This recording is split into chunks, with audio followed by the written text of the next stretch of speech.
It's time to take command with former NFL tight end Logan Paulson and former Commanders beat reporter Craig Hoffman. What's up? What's happening? Welcome in. It's the Take Command podcast. Logan Paulson there, Craig Hoffman here. And Logan, it is time for one of our annual traditions around these parts. By around these parts, I mean on this podcast in June. We are going to do our positional group rankings over the next 2 Thursdays. So today will be the offense and then defense next week. We go through the NFC East. We say this is the best quarterback group. This is the best running back group. Wide receivers and tight ends we lump together. And then the offensive line as well. The last thing I will say as a precursor here in terms of kind of how this works is this is for 2025. So this is what we anticipate for this season. These are not 3 or 5 year projections. We are doing it based off what we think is going to happen in 2025. Logan, any other preamble we want to get to? Any other setup? Any other thoughts? Pretext here before we dive into the quarterbacks first. No, I'm pretty sure you got it, but I'm sure as we're talking, it'll come to me and we'll be like, no, wait. So we'll do it when we get there. Okay. Quarterback specifically, here's the other pretext. Like, it's who's going to play, right? And so we're not necessarily diving too deep into the depth. It's probably worth mentioning in a couple of places, but and maybe it's a tiebreaker, but it really is who's your starting quarterback because injuries always are a factor for every single football season. They're impossible to predict for the most part. And so that's kind of where I sit on the quarterbacks. And I mean, a couple of years ago, Dak was the guy in this division. I think you ask most analysts around the league now, Jayden Daniels is the 5th best quarterback in the NFL, and he's the best quarterback in the NFC. That would make him the best quarterback in the NFC East. That's certainly where I'm putting the Commanders logo on this part of the slide deck, if you will. But Logan, are you in agreement there that Jayden has already ascended to QB1 in the division? Yeah, and I think like anytime you're talking about quarterback evaluations, any criticism sounds like you're being negative. I'm just trying to make observations here because like I think Jayden Daniels is a special football player, obviously. Like, as we talked about on the last show. Yeah, like he's special, right? I think when it comes to like playing the position, like experience is such a huge metric and, barometer of success. So when I look at Dak and what he's done at certain points in his career, right? He's had the 4,500 yards passing. He's been close to 5,000 yards a couple times in his career. Like the way when he is on, which is, it seems like it's every other year almost, right? Because of injuries or whatever it is. Like he's a special talent at the position, right? He kind of plays the position in a more traditional way. I do think Jayden can get there. I think when you look at some stuff he did last year, you're like, oh my gosh, like look at how he's manipulating defenders with his eyes and look at the quick release and look at the ability to scramble and make good decisions. And so I definitely think long-term, the ceiling for Jayden is higher than it ever was or is for Dak. So like, for example, at the top of the show, we're like, if this was a 3-year thing, this would not be a contest, right? Because it'd obviously be Jayden. It'd be like a runaway Jayden, right? But I think it's like, where is he at right now? And I know we're anticipating a lot of growth because of the type of person that he is and the type of worker that he is, which I'm totally on board with. I think he will improve. But is he playing the quarterback position as well as Dak has played in the NFL over the course of his career? Now, and again, I'm nitpicking, I'm cherry picking moments. You're trying to make this interesting versus being like, oh, it's Jayden, move on. Yeah, right. And again, like if you're saying, hey, we're going to run a West Coast offense, I want a guy who's going to win from the pocket, throw the ball over the middle of the field, like win outside, like that's what Dak is, and like that archetype for the position isn't really as valuable as anymore, right? Because look at the guys that are the top guys, right? Outside of Joe Burrow, it's Josh Allen, great athlete, great runner. Lamar Jackson, great athlete, great runner. Patrick Mahomes, sneaky athlete, good runner. And again, Dak is kind of on the outside of like the modern transition to the quarterback position. So like if you're saying, hey, we're going to win from the pocket, maybe it's Dak, but like Jayden's not bad at that. And he's a much more dynamic athlete. So that's where I just say like he to me is the closest one. And we'll talk about Jalen Hurts here in a second, but I just wanted to bring that up. Like I think Jayden is a fine answer, but I think it depends on if you were to ask a coach, right? Like what do you want this offense to be? There are probably, I don't know, let's say there's 32 teams in the NFL. There's probably 5-10 teams that'll say I'd prefer Dak because of what he does from the pocket. Like if you're in Detroit, the way they run that offense, you probably want Dak, right? But if you're Baltimore, obviously you'd say Jayden. So like I think it's stylistically there's an element here, but not to be too biased, but I'm probably gonna say Jayden Daniels. Yeah, and the value of the scramble is so high. I mean, the EPA per play stuff last year when he scrambles is crazy. Like how it contributes to points is just, it's undeniable at this point. We have the data. That discussion you just had in terms of style and situation, to me, actually makes it an argument between 2 and 3 of Hurts and Prescott as well. I think Jayden is the clear-cut number 1. I think Dak, what Dak does from the pocket and all that kind of stuff, if you gave Jayden the training camp in the spring and told him that's how he had to operate, like, I think he could probably do it. He's also not asked to do that, so we're kind of evaluating there's only so much here we're separating quarterback from system, because we're kind of ranking like how we feel about the room as is for 2025. Sure.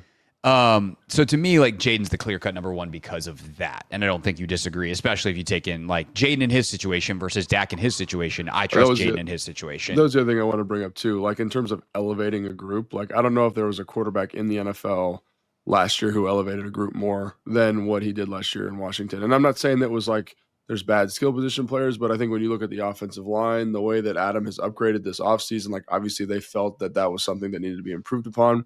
He made that group better, right? He made the running backs better. He made the receivers better. Like, I love OZ. I love Jamison Crowder, and I love De'Ami Brown, right? He got those guys all paid, right? And that's what good quarterbacks do, right? There's a reason that everyone left New England and was not quite as good as receivers afterwards, because Tom Brady was special, right? He was able to elevate talent. So I think that's another thing just to call attention to here, in this argument of like styles or whatever. I don't know if there was a quarterback who elevated it. Like, I think we were talking about this on the show last year. Like, is he an MVP? And to me, he was borderline in terms of this roster, this team, this situation, because of what he was able to elevate, what he was able to get out of the offense. And again, there's Cliff's fingerprints are all over that. Like, so Cliff deserves a ton of credit, no doubt. But I just think that's an interesting kind of dynamic there too. Is like, could Dak Prescott come here last year with the offensive line the way it was, with the skill positions the way it was, and make what Jayden Daniels made? And I don't think so. So no. Which gets us to Jalen Hurts, because I think in like 28 spots, Jalen Hurts is very clear. Like, he presents as a mid-tier quarterback, which is probably much more what he is. Dude, in Philadelphia, he's so perfect for what they do, because his big weakness is he stands in the pocket forever. And the processing is not as quick. He takes his time, but when you have their offensive line, like, that kind of doesn't matter. And he's a tremendous deep ball thrower who's willing to take those shots to the outside. He elevates their run game in a major way with his own legs. He also has such a great command at the line of scrimmage of getting them in the right play, which is such an underrated but very important part of quarterbacking.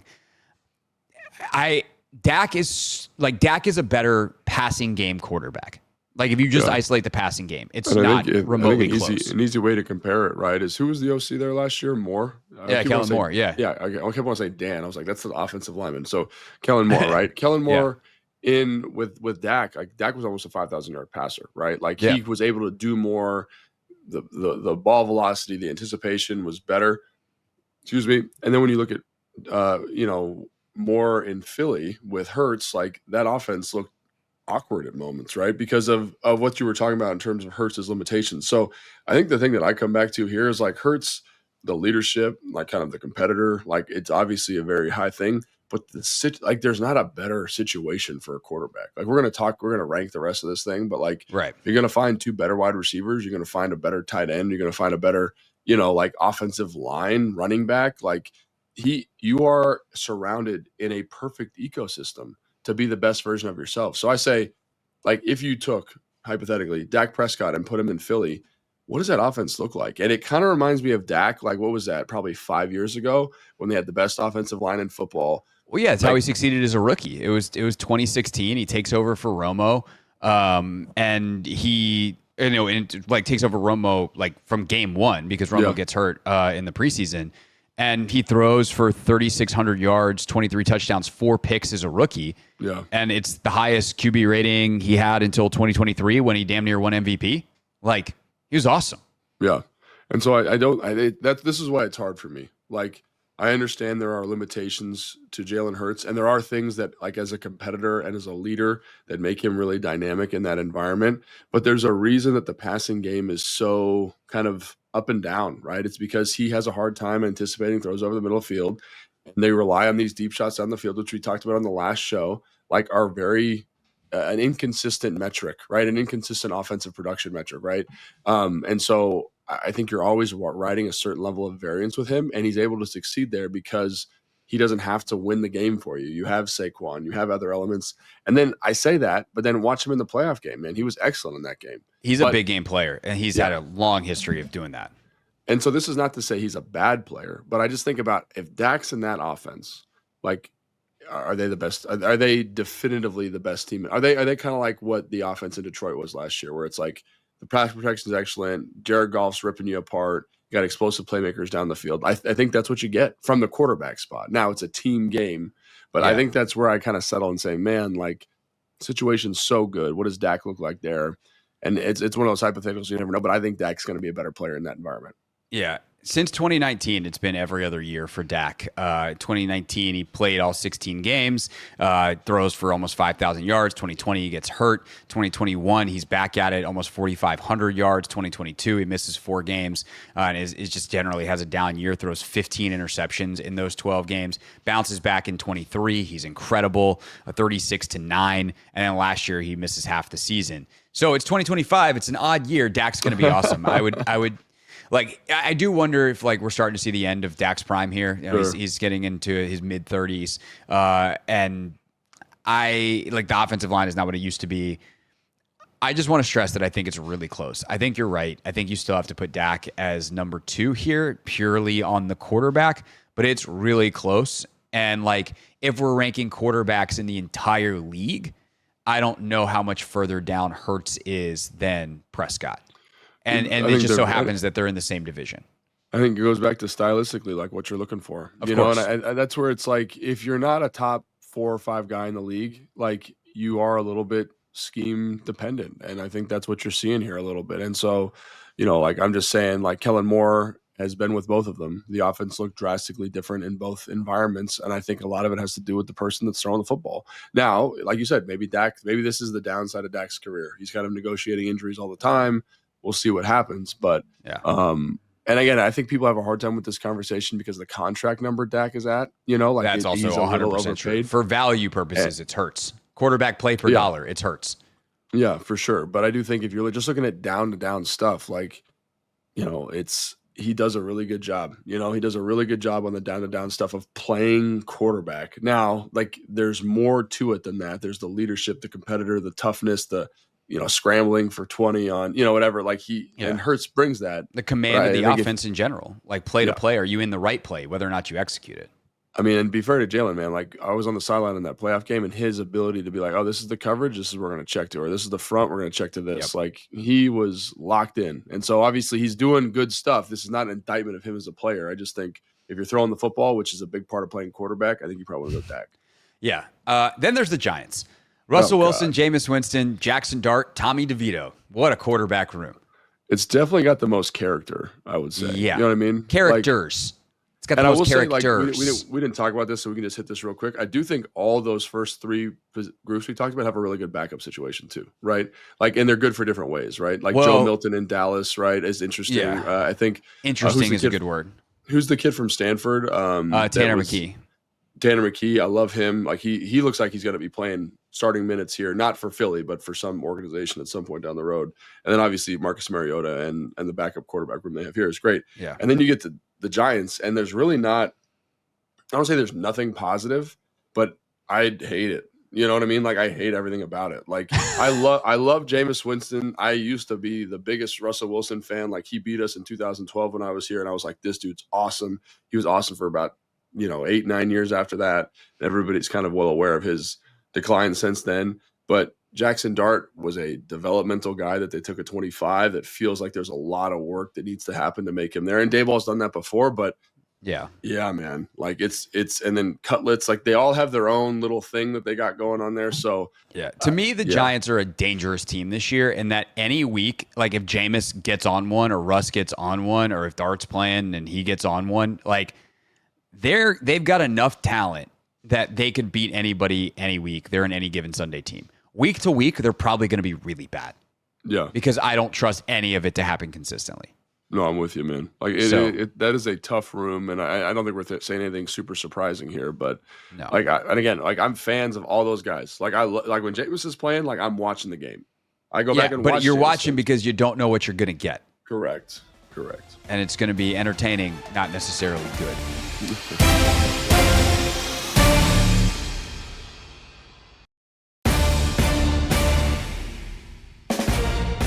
Take Command Podcast, NFC East Divisional Position Rankings Edition.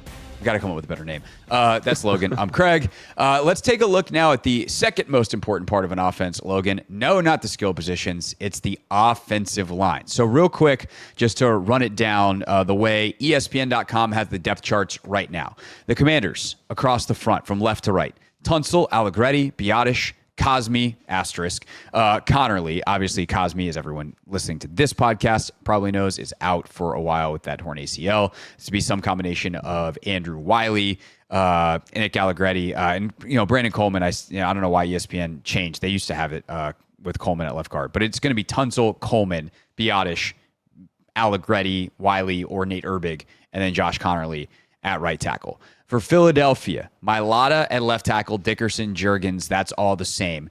Tyler Steen currently listed as the right guard as the starter, replacing Mekhi Becton, who left in free agency, and then Lane Johnson, the future Hall of Famer. The Cowboys, Tyler Guyton, Tyler Smith, Cooper Beebe, Tyler Booker, Terrence Steele. 3 Tylers along your offensive line. Gotta love it. And then the Giants have Andrew Thomas, John Runyon Jr., John Michael Schmitz, Greg Van Roten, Jermaine Eluminor. That's how the O-lines stack up. Philly, congrats. You win again. Yeah, and I think the one kind of, hole, the gap in the armor here is probably that right guard spot with Tyler Steen, who I think has played well when he's been called upon, but definitely not as well as Mekhi Becton played last year. And I think the thing about Philly, is they always seem to just accrue and accumulate depth really well. Like Matt Pryor, he played left tackle for, I want to say the Colts last season, like was fine. But to me, he's always been a guard. He's like 6'8", he's like 370. He's a massive, massive human being. And they just find these dudes. And so if Tyler Steen's not playing well, here's a guy that's played a lot. He's played in Philly before. They also Miles traded Hilton, for Kenyon Green, who played a ton of minutes for Houston. Former first-round pick who was a disaster in Houston. But I think the talent there, in conjunction with the offensive line coach, you're like, well, maybe this thing turns around. And then Miles Hilton, a guy they drafted in the 5th round for tackle out of Michigan, I think would be an excellent fill-in for guard. Like he's long, he's big, he's heavy, he's strong, he's well coached, he's got a tremendous pedigree. So by the way, early reports on Hinton are that like people are like, oh my God, this is Mailata all over again. Like the way he moves is sick. So it was so funny. Like, and I'm not gonna the draft season's funny to me, right? It's just a funny time of year for me. Like, so I remember going through guys and I was just like, let's check out this Miles Hilton guy. And he was on nobody's radar. No one was talking about him. And I was like, this dude's a starting, guard tackle in the NFL, like right now. And why are we not talking about him in the 3rd or 4th round? And of course, Philly ends up with him. So you're like, right, he's going to go into a great system, a great environment, can develop for a year. So whatever. But the point is like, not only do they have an issue at right guard potentially, and I like Tyler Steen. I liked him coming out of Alabama a couple years ago. Yeah. They have contingencies if it doesn't go well. So that's why they're number one. And and as long as Lane Johnson and Jordan Mailata are there, they're going to be probably number one for the foreseeable future. I mean, Landon Dickerson is a borderline Pro Bowl guard. Like, I mean, what are we talking about here? And they have Jeff Stoutland as the O-line coach. All right. Who's 2?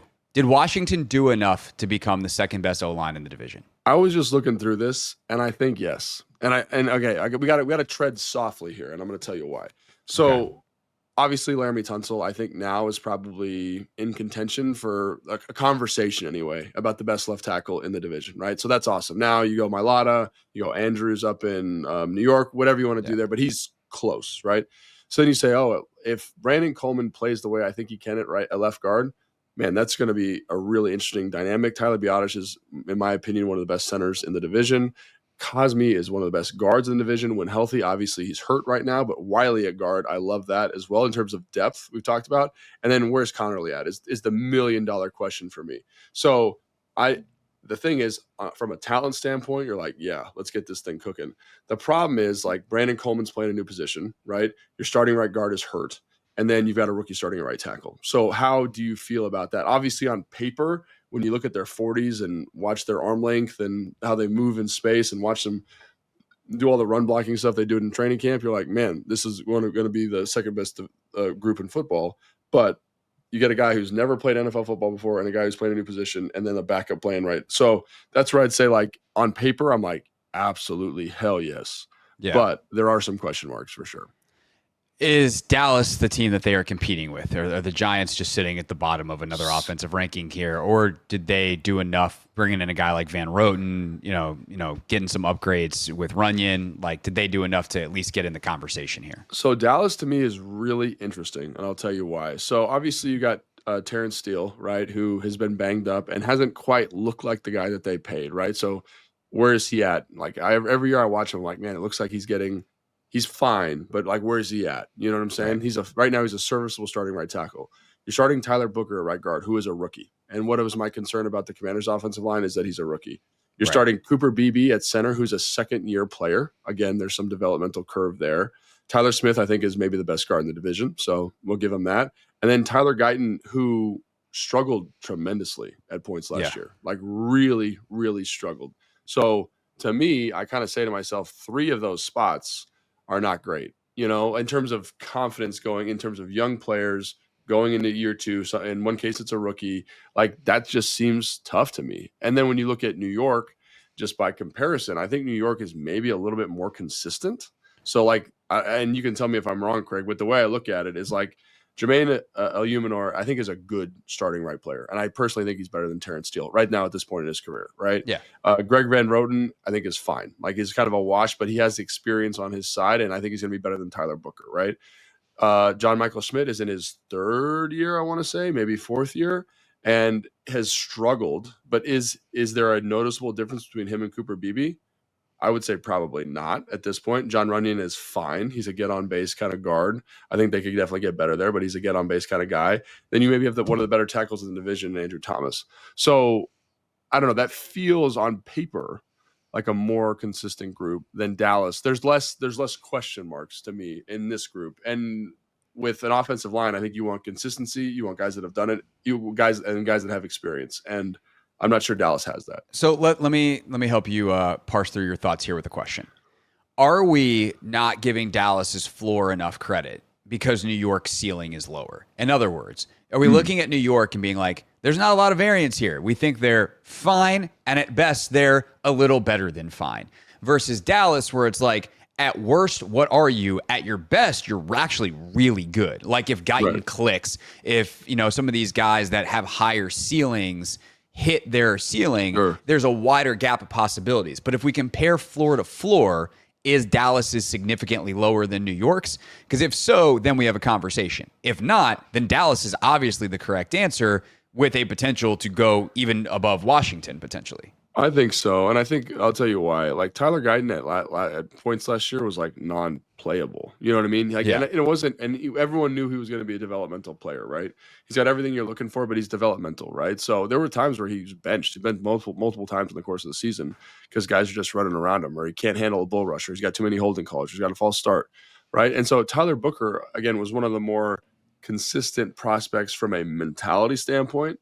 But when you look at him, he ran like I want to say it was like a 5.4 40-yard dash. Yeah, his movement skills weren't good. Not very explosive. And usually those guys have a hard time in the NFL.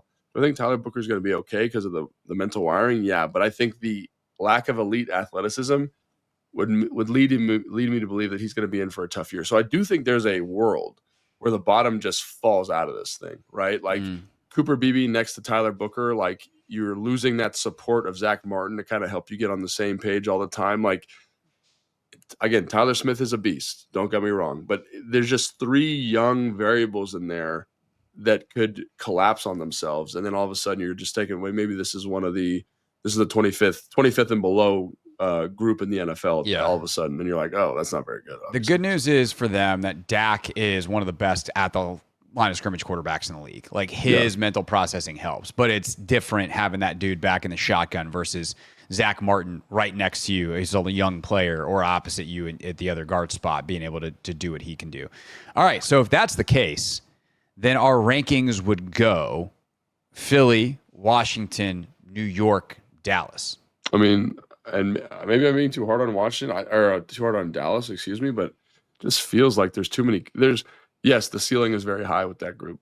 But I also feel like there's a ton of question marks about some of those pieces. And I like Tyler Booker, but again, I'm also aware to me, of it's also an infrastructure thing, right? It's like, what is Brian Schottenheimer as a head coach, OC, like what they don't have the coaching staff they used to there. And that's a good point. And also, what's the play calling going to look like? Because that's another thing. Is like, in theory, I think they want to push the ball down the field vertically. Like, that's why you go get George Pickens. That takes time. Is that going to wind up being a huge issue for this offensive line? Yeah, and I think the other thing too is you bring up a great point. Like, are they going to, which situation is the best for them? So I would say Jayden Daniels, because how quickly gets the ball out of his hand, is probably one of the better situations, better quarterbacks to be blocking for. You're not going to give up a lot of sacks, not going to give up a lot of pressures. Dak holds the ball a little bit, not as much as Russell Wilson. So even though on paper that offensive line is probably fine, like statistically, are they going to come across as being worse because they've got a rookie quarterback, they've got a guy who holds the ball a lot, and they've got Jameis Winston who could potentially be playing back there. And to me, none of those sound like great people to elevate that group. Yeah. So maybe on paper they end up being worse, or at the end of the season they end up being worse because of the quarterback situation. But I think on paper, I'm the most leery of the Dallas one. All right, so for the graphic, if you will, it is Philadelphia, Washington, New York, Dallas.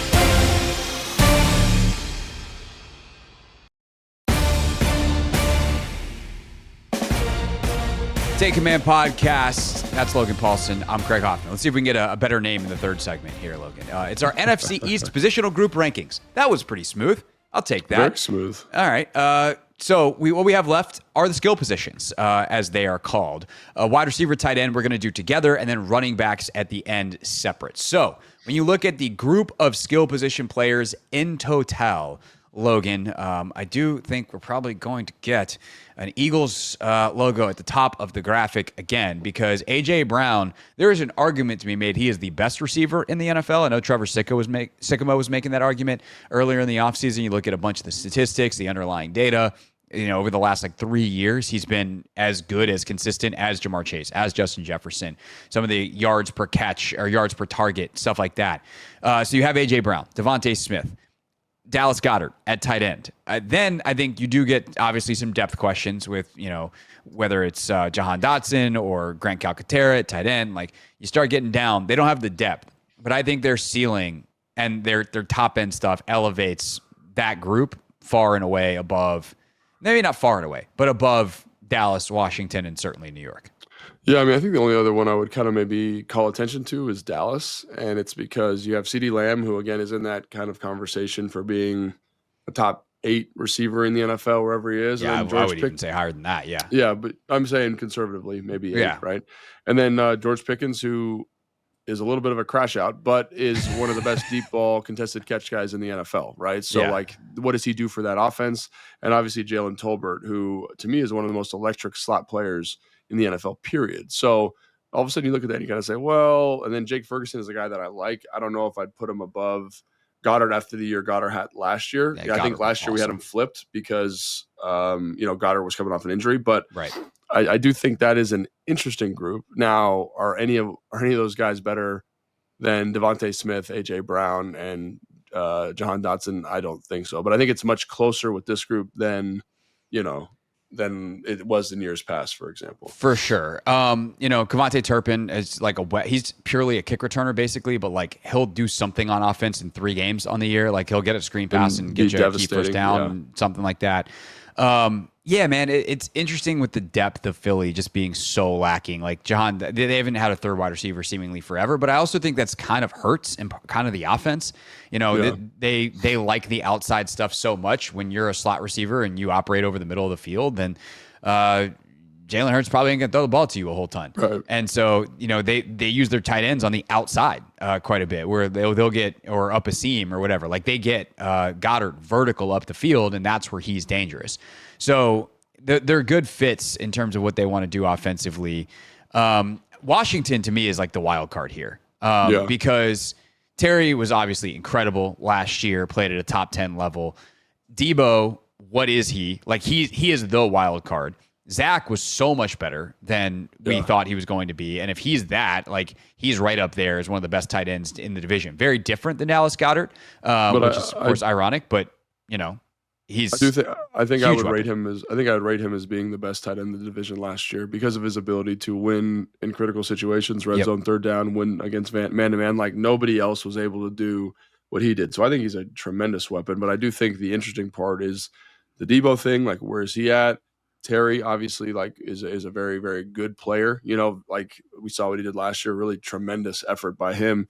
And if Noah Brown was healthy, I might kick around the idea of putting them kind of in the same bucket as Dallas. But with Noah's injury where it's at, I'm a little uncertain about this group. And again, same thing with Gallup, right? And Jalen Lane's a rookie. Like there's just a lot of, Luke, like if Luke is the player we saw the last couple of weeks in the spring, like we have an interesting conversation because he was really effective. And all of a sudden this becomes the deepest group. Because I think that's the other part too, is right. Like who else in this division has a impact skill position guy like John Bates, where like he is a massive factor in the run game. Sure. And so like, I think you could convince yourself, if you want to, Washington fans listening, if you want to convince yourself that you're number 2 here, or that if Debo is going to be awesome, could you, with the depth and the lack of depth in Philly, like be on the same level?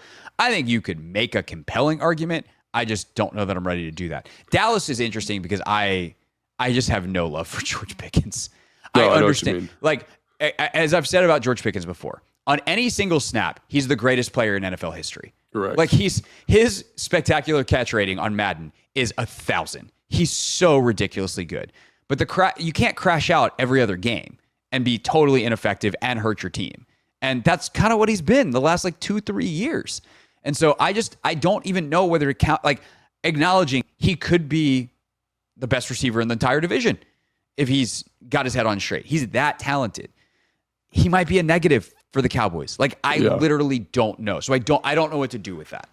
Yeah, and I think I totally agree. It's a big question mark. And I think the other one too, like you were talking about depth for Philly, like, and I think they've done a good job of drafting, like Johnny Wilson, for example, developmental X wide receiver. Terrence Marshall, the guy that was the second round pick for the Panthers a couple of years ago, is in camp this year. Like Aeneas Smith was that great return specialist. So like, even though there's not like household names, like their depth is pretty solid. So even though like it seems like AJ Brown and friends, like they have some interesting pieces there. But the George Pickens thing to me is so interesting. We were talking about this before we started. Like, it's the most interesting, almost the most interesting storyline from a skill position standpoint in the division. Like, it's so compelling because if he's good, if he's involved in the offense, if he's catching footballs down the field, like that offense has real teeth to it. I mean, think of the years that Dak had that were awesome. He's got like Brandon, like it doesn't have to be amazing players. You need someone to take the top off to let CeeDee Lamb unlock the full potential of his powers.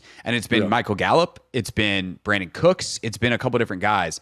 Pickens, in theory, is better than all of them dudes, but he also is George Pickens. Yeah. Yeah. No, I think that's a great way to put it. And so, I guess like maybe you say, I mean, it's interesting kind of walking through it because there are some similar questions about Debo over the course of the season, but they're different. They're not personality related. They're, weight related. They're health related. Like he hasn't been healthy for a couple of years now in a row. Like, again, like he just plays in such a physical manner. Like, is he an upgrade in this offense? Absolutely. But what is his availability going to be? And again, like I like Debo. Like I've never had more fun watching a guy's film than watching Debo when he became a Washington Commander. Like, the way you can use him, like what he can do, like his physicality, like he's wired the right way. But is he going to be there for 16? Is he going to be there for 5? Like, what are we dealing with there? Yeah. And so I think that becomes another question in a different way from George Pickens. And I think when you start doing the math like that, like you see how similar Dallas and Washington actually are in terms of skill position groups. I do think it's worth saying, I think New York has slowly but surely built an okay stable of weapons. They're 4th in this, but like Giants fans are going to hate the graphic, or I mean, they hate their team, so they might not. They might be like, yeah, but it's not like they're in a different stratosphere away from Washington and Dallas. Malik Neighbors is awesome. He's as good as any of these other top guys from a talent standpoint, and we'll see what he is in year 2 because the way he just rapidly got better and better last season was very impressive. Wan'Dale Robinson's kind of a one-trick pony, but Darius Slayton, who hilariously it feels like they've been trying to trade for 3 years, they re-signed in the offseason, is just solid. Zach Pascal has been a guy that's floated around. I remember covering him when he was here as like a training camp player, basically, and then he pops up in Indy, and you're like, wait, that dude's still in the league? And here he is. He's still in the league, making catches. And then tight end, like Theo Johnson's an interesting prospect. Daniel Bellinger has been like a solid player. Chris Manhertz is like, a Logan Paulson type of player, in both you're a fan of and what you were as a player. So they've got an interesting group, and the cupboard is much less bare in New York than it feels like it's been in years past. I think it all turns around Malik Neighbors. Like he at moments last year looked like just a really special prospect. Now he's got some health stuff that he's been negotiating too in terms of concussion. And again, I think the reason this is probably lower than it actually in the talent is because of quarterback situation. Like I do not have confidence that they'll be able to maximize Malik Neighbors on a down basis. Even Theo Johnson, who at points last year looked like, again, doesn't catch the football super well, but he's big. He's got this kind of Gronkowski-esque frame working up the seam. Like I'm not confident that they're going to be able to maximize that skill set. Shelton, I think being able to take the top off, also kind of a one-trick pony. There's not a lot of diversity. In the same way when you look at like Philly, it's like A.J. Brown can win in a multitude of ways. Devontae Smith can win in a multitude of ways. Even Dallas, like, CeeDee Lamb can win in a multitude of ways, right? Terry, same thing. And then all of a sudden you get there and it's like, well, what are we actually going to be here offensively? And I think maybe that uncertainty around the quarterback spot makes that feel a little bit worse than it actually is. I think that's a great point, because like if you tell me Jayden's the quarterback with this receiver group, I probably feel not that different than depending on what Neighbors is, right? Like Neighbors to Terry. Like Terry's a better player right now because Terry's experienced and knows what he's doing.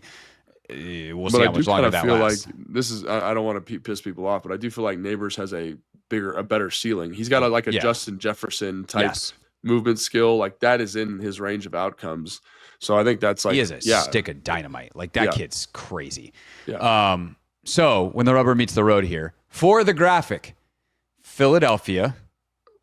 And then who are you putting it to? I'm going to say the Commanders because of Zach. And now there's another big question there too. Because if Zach's not healthy, then this list changes dramatically. But sure, he was healthy all teams could have injuries. If Neighbors is hurt, then the Giants, literally get flushed down the toilet. So what are you going to do? Yeah, and I think that just speaks to how good Zach was last year. Because we know what Terry is. I think Debo's still a question mark, but I think that'll be a positive thing for the group. Just Zach was just that good at the position last year. I think the other thing for the Commanders is I feel like they have enough other pieces that like someone's going to be all right. Like if not someone's. Like I don't know whether, and maybe it's week to week. Maybe it's Luke one week and Jalen Lane the next, and like they'll find someone who makes a play here and there. And like, New York's got a little bit of that too. Guys like Lil Jordan Humphrey, Jalen Hyatt, who I've neglected to mention. I don't feel as good about that with Philadelphia or with Dallas. And I just the crash out factor of you're like banking on a negative George Pickens. Like you're hedging hard against the negative, which the best takes of my sports media career have been hedging hard on negative stuff, exactly like George Pickens. Like my claim to fame when I was working in Dallas was I was the guy who the second the Mavs traded for Rajon Rondo, I was like, that's a bad idea. And I've never been more right about anything in my whole life. And so sometimes I probably go a little hard on that stuff, personal bias, but I've also had a good track record with it. So sure. We'll see. All right, last but not least, skill position-wise, the running backs in this division. Man, the Eagles are really going to sweep this, huh? Yeah, they are going to sweep it. Dude, because I was just looking at we're getting ready for the show, looking through the rosters, doing a little research. A.J. Dillon's the backup running back there. Yeah. Who is a big, physical, downhill guy. And I just think it talk about perfect complement to Saquon. Like, it doesn't get much better than that. Like, it doesn't give the defense a break. It's like the true thunder and lightning combination, and he's done it. There's been years where he's looked really good. I think he's coming off of an injury, if I'm not mistaken. But running behind that offensive line with that body type, and Saquon is the other element back there. You know what I mean? Like, it's just, I don't know, man. Like, he can catch the football. He's a good pass protector. Obviously, Saquon is the dude right now. He's one of the two best running backs in football, depending on who you ask. But yeah, man, I don't know how you say it's not Philadelphia at this point. Yeah, I mean, Saquon himself makes it it's easy unless Derrick Henry's in your division. There's not a conversation. And then they got Will Shipley too, man. Yeah, Shipley's probably going to be RB2. We'll see. I mean, Dylan's interesting. So he didn't play at all last year. And then 2023, he only averaged 3.4 yards a carry. So it's been a while since he's been good. But also, if you're remotely close to a good NFL running back and you're playing behind Philly's O-line, then it seems like you should be able to do some things. Dallas no longer is totally barren in the running back category. Congrats, Cowboys. You signed some running backs. Javonte Williams, who has been really good for Denver, but they were obviously willing to let go. Miles Sanders. He had his. I'm trying to remember. His rookie year was really, really good, and then he tore his ACL, I want to say, and then never quite got back to the same level. So a guy that was a second-round pick, really excellent football player, but hasn't quite gotten healthy the same way that he was. That was. That rookie year, 2021, he had almost 1,000 yards. He was 903 yards, averaged 4.4 a carry, and he has been only played 4 games 2022, and then as he's come back, he hasn't hit 4 yards a carry yet. So they're certainly hoping he regains form. You're betting on potential there. And again, Jayden Blue is the guy they drafted at LSU, kind of a hyper fast, explosive, pass catching kind of guy, like not an every down player, but adds a little bit of juice to the offense. Miles Sanders, I've never been the biggest fan of his, but is a serviceable NFL running back. Probably not at this point in his career. Fill him off as a rookie, that big kind of body type guys. But there's nothing in here that says, oh, this guy's going to carry us. Right? You got a guy coming off who's never returned to form post-injury. You got a very situational player. You got an older Miles Sanders. So I don't love Dallas in this department. But somehow it's better than they were last year. It is, yeah. I'd agree with that. I think it is better than they were last year. New York's actually got a decent little room. Tyrone Tracy was one of the nice surprises of the NFL last year. Late round running back who really popped and is a good player. Devin Singletary, you put him in a backup role, cool. Cam Scatterbo, depends on what you think of Cam Scatterbo. Yeah. I know Sycamore loved him. Other people had him as RB15 in this draft. And then Washington obviously has Robinson, Eckler, McNichols, Rodriguez still floating around, Bill, who they drafted. And we obviously know more about all the Washington guys, but if Eckler is what he was last year and Robinson is what he was last year even, and McNichols, that was a solid room. I think Philly is the obvious one because of Saquon. Is New York actually the second best running back room here? I was just about to say that. I think it is. And I think is Tracy the second best back in the division? I think so. And it's close between him and B-Rob, I think. But I think when you look at what Tracy did last year, the way he ran, the way he caught the football, what he brought to that offense, he's a special player. Now, can he do it 2 years in a row? I don't know. But, in terms of what he did last year, you remember watching that second game up in New York, he was the offense. And everyone knew he was getting the ball and no one could stop him. He's got this nice shifty one-cut ability. He runs hard, gets behind his pads. I think he's a great football player. And Devin Singletary is a good football player. He's a starting caliber player, that is, I think, probably more of a rotational guy. But he's a good player, and he's an above average standard NFL running back. There's nothing special about Devin Singletary, but he'll do the job. And then Cam Scatterbo, I didn't love him the way Sycamore loved him, but I think he's a good player. And is he your third guy? Then I think you feel pretty good about that room, So again, our room, I think the Commanders' room, I think is excellent. B-Rob, love him. Eckler, I think was a difference maker, last year in terms of the offense. I want to see what Merritt brings. I love Chris Rodriguez. I love Nichols. I love all those guys, but is there anybody that has the ceiling of Tracy in that room? To me, Eckler's the wild card here. If Eckler is a big play merchant like he was last year, then the Commanders, with what B-Rob is, an improved offensive line, et cetera, I think there's a really good chance that the Commanders finish second behind the Eagles here. If Eckler even takes a marginal step back, then I think what the Giants... Now, again, it's going to be hard because of the production. We talked about the O-lines, et cetera. But I think from a pure talent standpoint, Tracy probably gets out. We'll throw Giants fans a bone here. I think that's what we're going to do. We're gonna throw you a bone, Giants fans.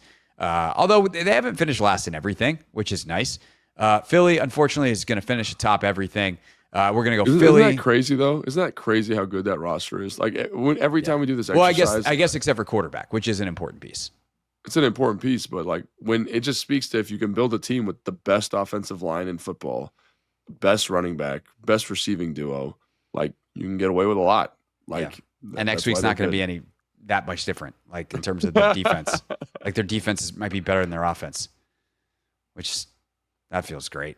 That's exciting. Happy June, everybody. So in terms of the running backs, Philly, New York, Washington, Dallas. Yeah, I think New York. Yeah, New York. Philly, New York, Washington, Dallas. Printed on the graphic. All right, that's our show. Of course, we'll leave your feedback, and I'm sure there will be, in the comment section if you're watching us on YouTube. Monday, we already have a bunch of great mailbag questions, some good, funny, creative ones, even one that was self-identified as stupid, but it was the correct amount of stupid, and I'm very excited to answer it. So we will get to that on the mailbag edition of the show to start next week, but you can still submit your questions, hoffmanshow.com, or use Instagram at hoffman.sports or at Logan_Paulson82. For Logan, I'm Craig. We'll see you next time. Have a great weekend. This has been Take Command.